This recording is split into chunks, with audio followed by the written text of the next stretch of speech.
video, so give thumbs up and share with your family and friends. Also press red subscribe button and hit the bell icon for daily notification.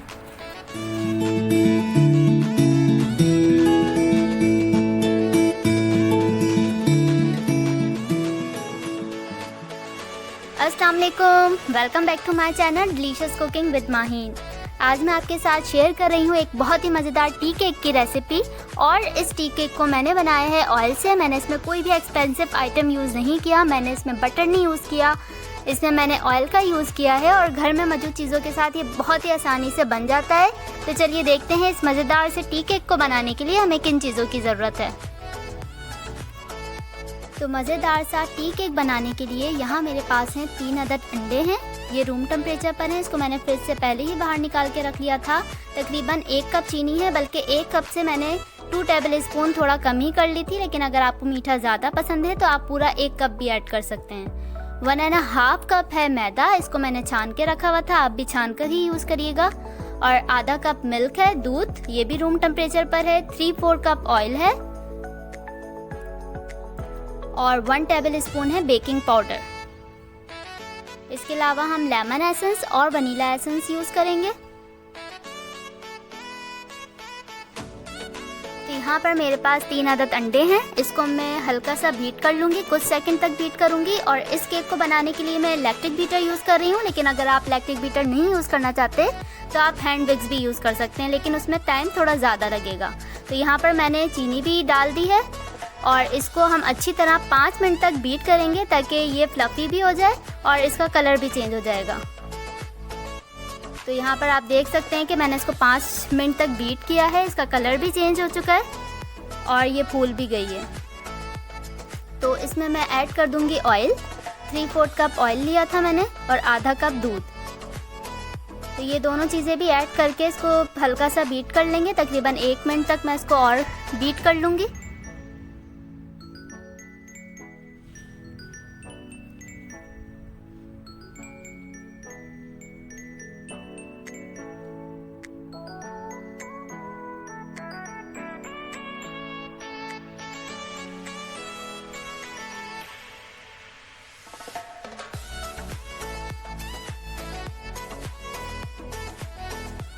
और 1 minute तक इसको beat करने के बाद यहाँ मेरे पास है वनीला एसेंस और लेमन एसेंस। तो 1/4 टीस्पून मैं ऐड कर दूँगी वनीला और 1/4 टीस्पून ही मैं इसमें लेमन एसेंस ऐड कर दूँगी। लेकिन अगर आपके पास कोई एक एसेंस है तो आप एक भी यूज़ कर सकते हैं। आप एक की क्वांटिटी को डबल कर लें, 1/2 टीस्पून ऐड कर दें। लेकिन लेमन एसेंस डालने से इसका जो टेस्ट है केक का बिल्कुल बेकरी जैसा हो जाता है, क्योंकि बेकरीज में लेमन एसेंस ही यूज़ होता है टी केक में। तो एसेंस डालने के बाद इसको मज़ीद कुछ सेकंड तक और बीट कर लेंगे।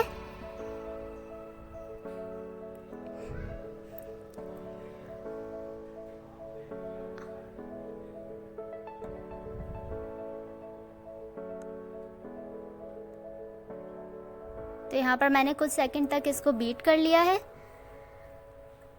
अब यहाँ पर जो मैदा था 1.5 कप, इसमें मैं बेकिंग पाउडर मिक्स कर रही हूँ। इसको डालकर हम पहले अच्छी तरह मिक्स कर लेंगे ताकि पूरे मैदे में इवन हो जाए बेकिंग पाउडर।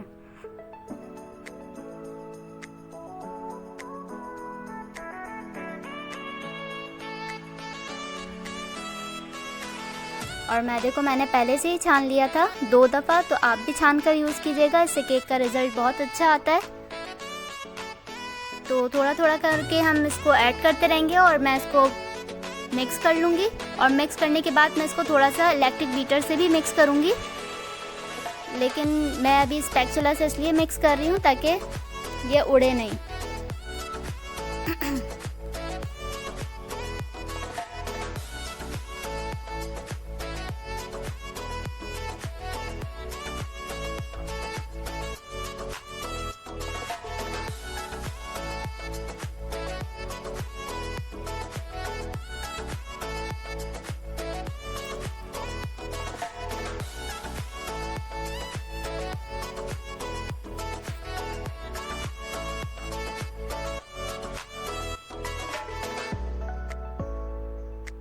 तो यहाँ पर तकरीबन तमाम मैदा मैंने ऐड कर दिया है और इसको मैं दोबारा अच्छी तरह मिक्स कर लूँगी।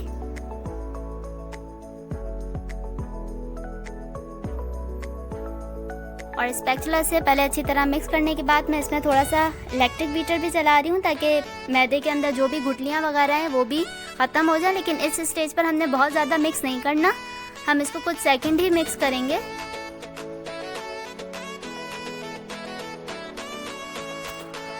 तो यहाँ पर मिक्सचर केक का हमारा हो चुका है रेडी।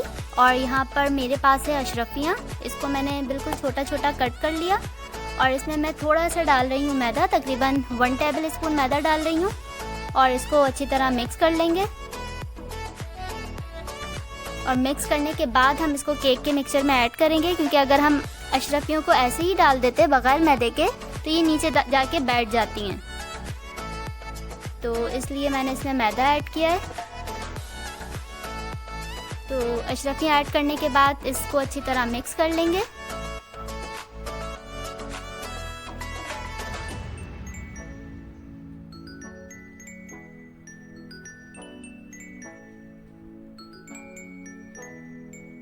तो केक का मिक्सचर हमारा रेडी हो चुका है। और यहाँ पर मैंने केक के पैन रेडी करके रखे हुए थे। मैंने पहले ऑयल से ग्रीस किया और उस पर लगा दिया बटर पेपर, और बटर पेपर लगाने के बाद ऊपर से फिर मैंने ऑयल से ग्रीस कर दिया है। तो मैं दोनों पैन में इक्वली डिवाइड करके डाल दूँगी।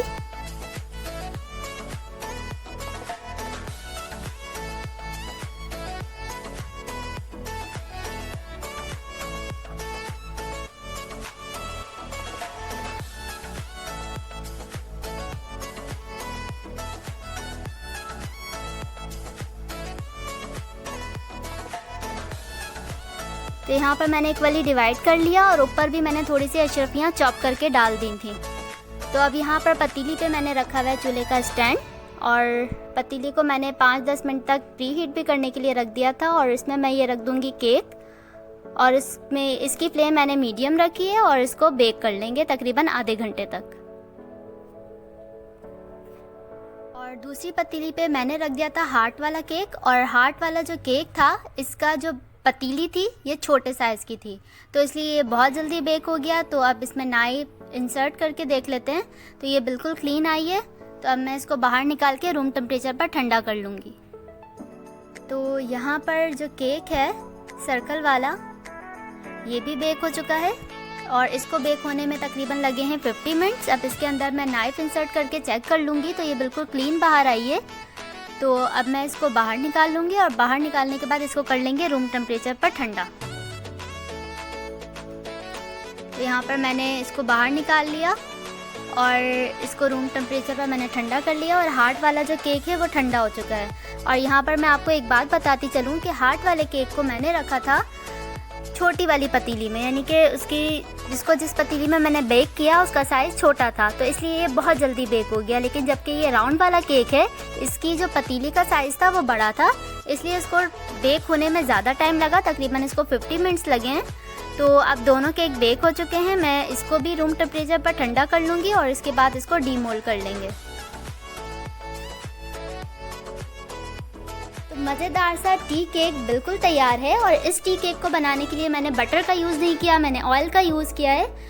तो ऑयल से भी बहुत ही मज़ेदार टी केक तैयार हो जाता है। तो अगर आपको मेरी ये रेसिपी पसंद आई है तो वीडियो को लाइक कीजिए और फैमिली फ्रेंड्स के साथ शेयर कीजिए। अगर आपने अभी तक मेरा चैनल सब्सक्राइब नहीं किया तो लाल सब्सक्राइब का बटन दबाइए और बराबर में बेल आइकन को प्रेस कीजिए, ताकि मेरी आने वाली हर नई वीडियो का नोटिफिकेशन सबसे पहले आप तक पहुँचे।